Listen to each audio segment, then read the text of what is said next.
Hi, and welcome to Blackpack Homestead in our spare room, bathroom, where we hatch our eggs. So, today is all about quail from hatching to harvest or egg laying. But yeah, stick around. That's what the show's about today.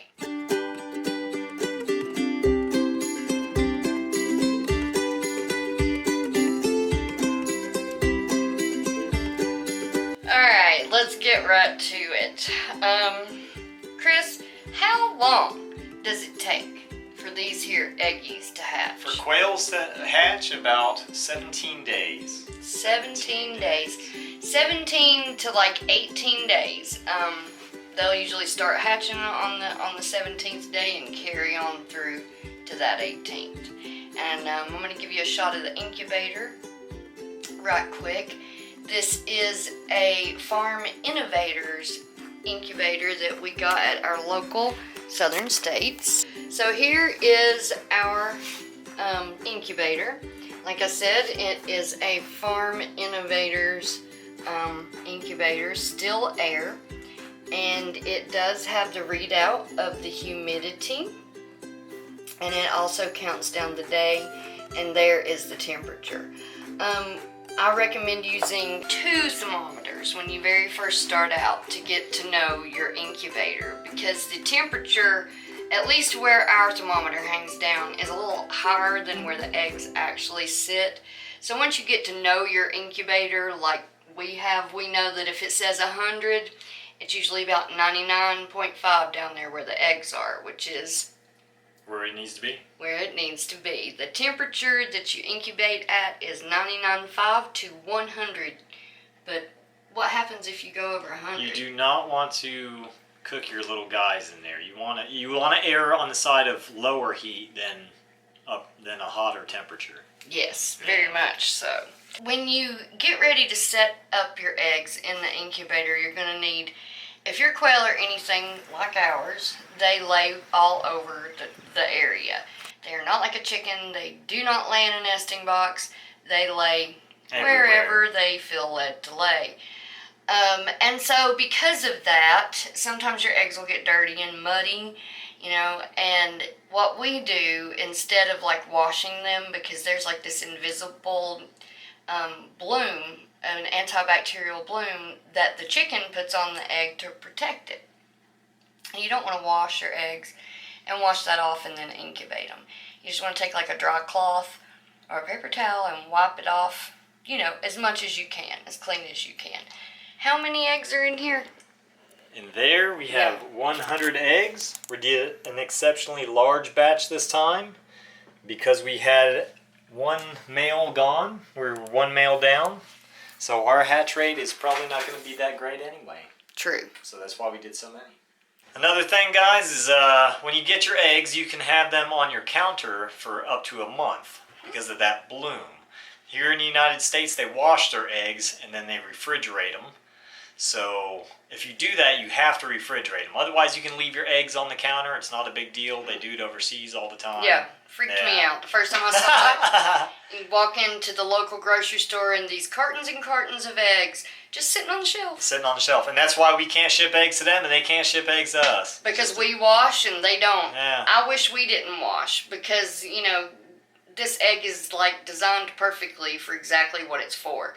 Whether that's eating or hatching a bird. Yeah. Okay. Alright guys, when you're filling your wells up, you want to keep it the beginning stages, 65 is fine, 65%, but I always run mine high anyway. I have not really seen a problem with that, so I usually just fill my wells right up and let the quail do their thing. I've never had a problem with it. Now most folks say to fill up the largest well in the bottom of your incubator, there'll be these little channels or wells for you to pour water in to increase the humidity inside. And the directions even say to only fill one side, which is the largest side, and then you fill the smaller side when you go, when you're ready to hatch. But if you fill both, it's not going to hurt anything. I mean, right now our humidity's like at 59%, so humidity is most important when they start hatching. Yes, correct. Now, as for turning of the eggs, everybody does the turning of the eggs. Now, I've heard from people you can just set your quail eggs in there and it'll be fine. I prefer to turn mine.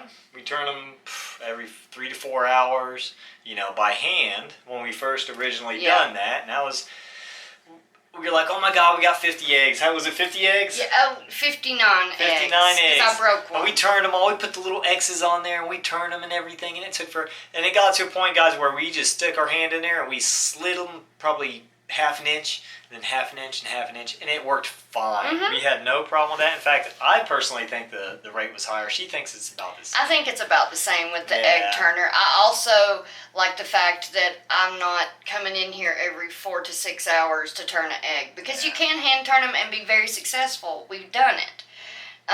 But having to turn your eggs every hour, or not every hour, every 4 to 6 hours, and you've got to go somewhere. Oh, I gotta be back. I gotta turn my eggs. Needless to say, it grew old fast. Very. So we got the turner. So we got the turner now, and I like it. I don't have to. I mean, it's not hard. It's just I don't want to forget, and B, you know, you get in the middle of something and you're out in town, and then you got to drive back, and it's been 8 hours since you turned them. So, but it's not the end of the world if you miss a turn or two. You'll be okay. You'll be fine. 17 days till incubation, but the thing is, day 14, you don't want to open your incubator. You're going into what they call lockdown. 3 days before hatch. 3 days before hatch. You fill your wells, you leave it alone. You fill both of your wells with water full. In a matter of 3 days, when that first bird pops out, they'll all start popping out. It's like they all scramble to get out of there. And you stop 3 days before hatch, which is usually, obviously, the 14th day, like Chris said. You're going to stop turning your eggs. If you have them in a turner, you're going to take the turner out, put the eggs back in, and before you put your eggs back in, of course, fill up those bottom wells of water, put your eggs back in, and when you close that box after you've taken your egg turner out, you do not open it, because this is when you can really mess things up. Yeah. If you open it before or during the hatch rate and the humidity fluctuates, your birds can get basically shrink wrapped inside their egg. So humidity is most important in these 3 days. 70 to 80% is what you need to do. And I know you guys will be tempted when you see them popping out of there. And there's a bunch of them, and one's been struggling for a long time. I've been guilty. I wait as long as I can, and then when I have to open that thing up and get them out, I'll grab for the one that, that's in there, because you will have to remove them after 2 days. If you see your little guy's been struggling in there, and you know that's the egg, and he's been struggling for 2 days, you probably need to help him out.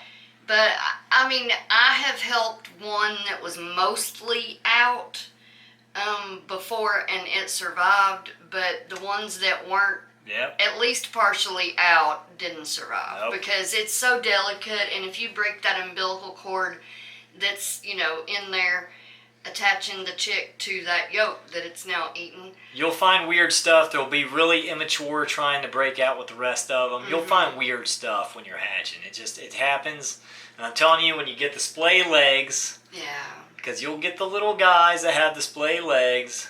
And with the quail or with the chickens, you can probably do stuff with, but with the quail, it's pretty much done, guys.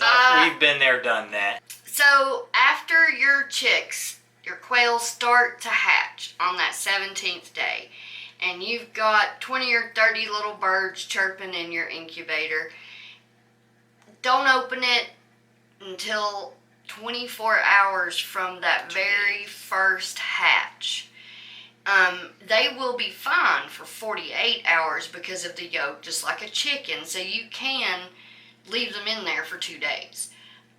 We've never actually left them in there for 2 days. We leave them in there about 24 hours from the time of the first one that hatched. And if I look in and I see, there's one that's really wet that just hatched, we'll wait a few hours till he's dry. And then Chris will crack it. Just crack it. I'm telling you, I can keep the humidity low because I'm that quick. I just go. Here we go. Hang on. Okay. I gotta get you. I go. All right. Oh, there it is. It's that quick. Yep, and then he puts it right in the box. And there do you it over go. again. You want to watch it? One more time. Hang on. You might have to slow it down. Let me zoom in so we can get like really good footage. You have to slow Hang it down on. For the video, right? Yeah, there we go. Because they may not see it. Yeah, it's so fast. Like 1/10 of the time. Yes, now. go ahead. Come on. Wow. Put it in your box. Like a ninja. Like a ninja. That's how we tend I'm really to quick get. at it. It is. It is. I'm so quick at it. And so that's how we tend to get them out and put them in like a little cardboard box to carry them down to our brooder, which is our next stop on this from incubation, hatching to tractor, because that's where we like to put them when they're old enough. The next step. The next step.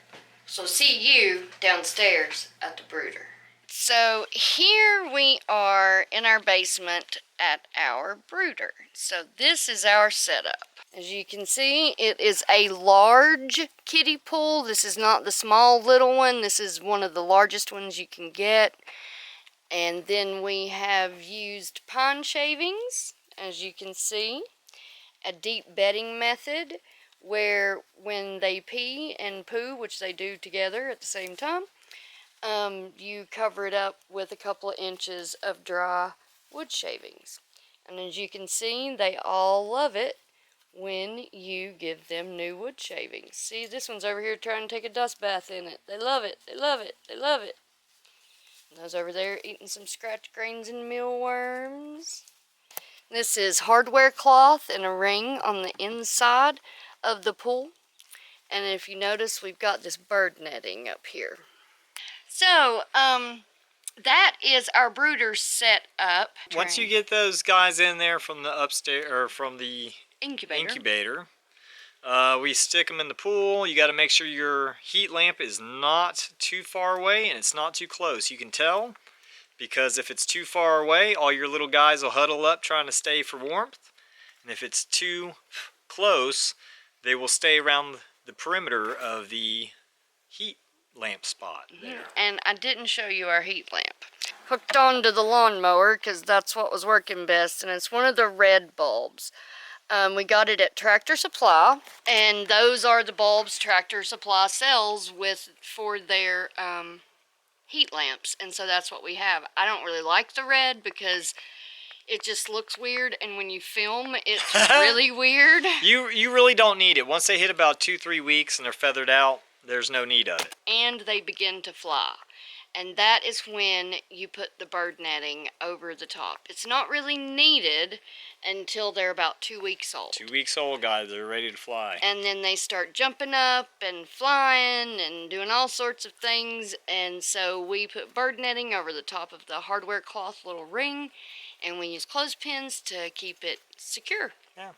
And that's how we brood them up until about the time. And you can go ahead and move them outside at 2 to 3 weeks old because they're already feathered out. Correct. But sometimes we'll wait till they start laying because we have another flock outside usually in the tractor. And we'll wait till they start laying, which is at 6 to 8 weeks old, they'll begin laying eggs. And at that time, we go through and figure out how many females to males we have and how many males we'll need. You want to feed them a high protein, guys. A high protein feed. Turkey feed is good, but I do Super Reader, and it has a high protein, about 21% or so.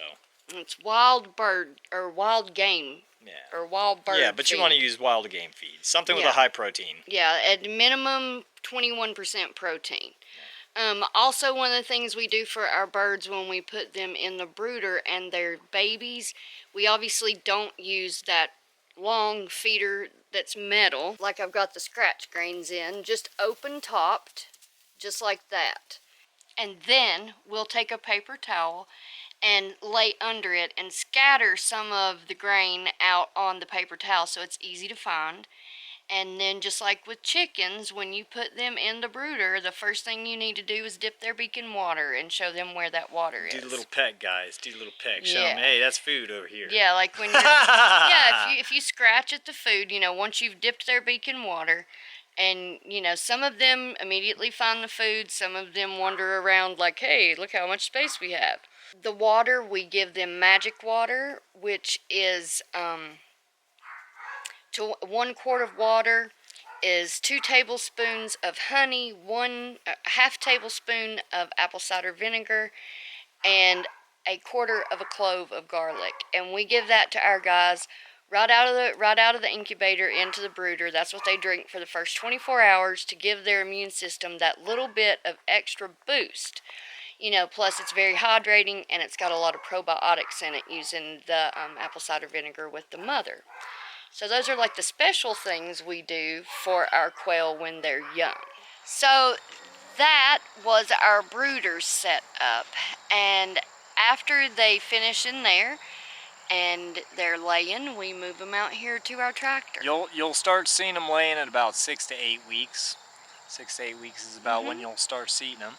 And you can start collecting your eggs at that point and incubating. I mean, you can go right to incubating. Yeah, because obviously there are males in there, because you're never going to have an entire hen hatch. It'd be cool if you could. All right, 6 to 8 weeks we're out. They're outside. Yep, they're out. We get them out then, and they're laying. And then also, if you are, you know, it kind of depends on what you're raising them for, whether it's meat or eggs. What you would do at this point of 6 to 8 weeks old. If you're raising them for eggs, you're going to set them up in whatever situation their home is going to be, and they're going to lay eggs. They're going to be your layers. And at 6 to 8 weeks, if you already have layers and you need meat for your freezer, you would also harvest them at 6 to 8 weeks. You'll probably have to do a few anyway, because you'll end up with a lot of males. You only need a certain ratio of male to females, and that's just how it is. How does that ratio work? I can't remember. I've heard anything from 4 to 6. 4 to 6. So 1 male for every 4 to 6 birds. We tend to go a little more than people suggest, because we've lost males. Like right now, we lost one previously. We got one, stuck it in, and they had killed him. Well, they attacked him, which can happen. Look at 2 hangings and a murder, guys. Yeah, 2 hangings and a murder.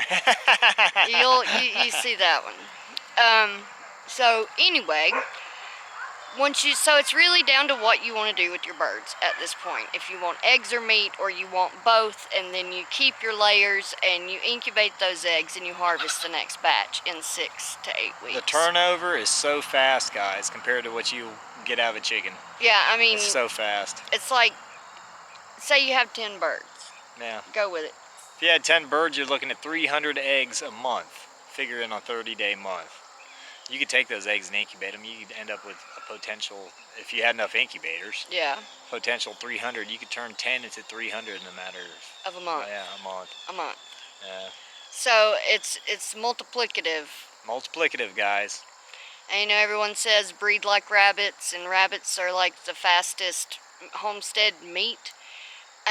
Yes and no, in my opinion, because we tend to raise our rabbits out to 12 weeks. And our quail are ready, regardless, at 8 weeks. They're like the gift that just keeps on giving, guys. Yeah. They really are. Yeah. They're really special. Yeah, special little guys. They're awesome. I love them. They are pretty little birds, easy to take care of. Docile. I really enjoy their meat. It's the best poultry I've ever eaten.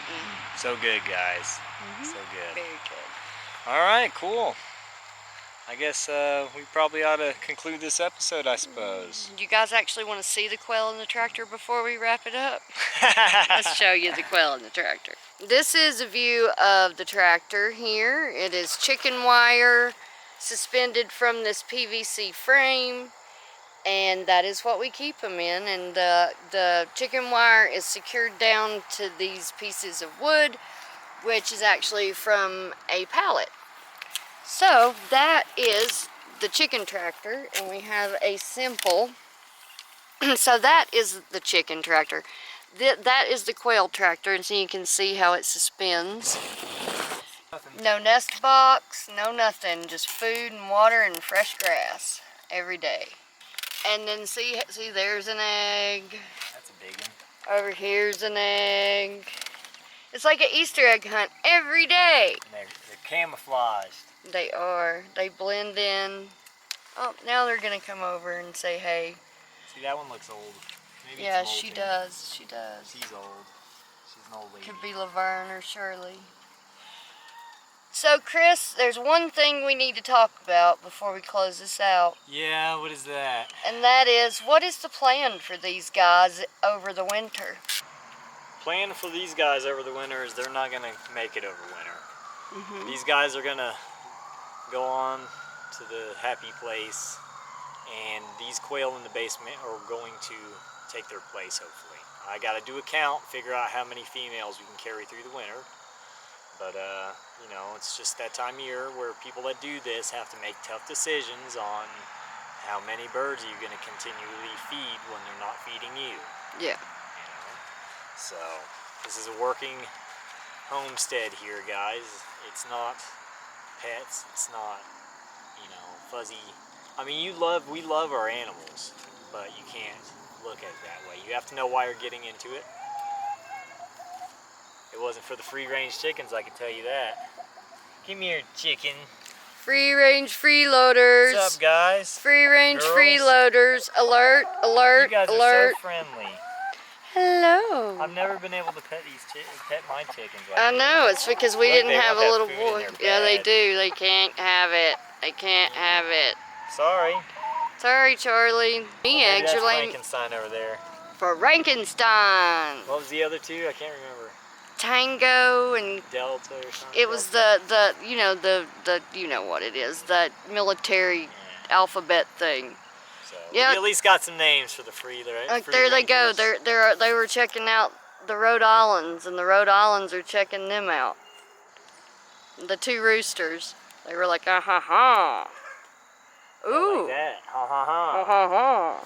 So over winter, because these guys will go to freezer camp, and the guys that are in the basement right now won't have time to acclimate to the cooler weather, we're going to keep them in the basement over the winter, correct? We can probably move them out. I just got to get these guys harvested. Yeah, I mean, it really depends on when we get these guys harvested so we can move the next birds out. If that's like within the next week or so, then we'll try them outside all winter. Because I want the brooder space. We got a lot of potential eggs, but I'm telling you, our incubation rate's going to be low because we were down a male. Yep. Our math is offset a little Yeah, bit. because we only have 2 males to about 19 females. Yeah. So that's our plan for the quail over the winter, and this is where we wrap it up.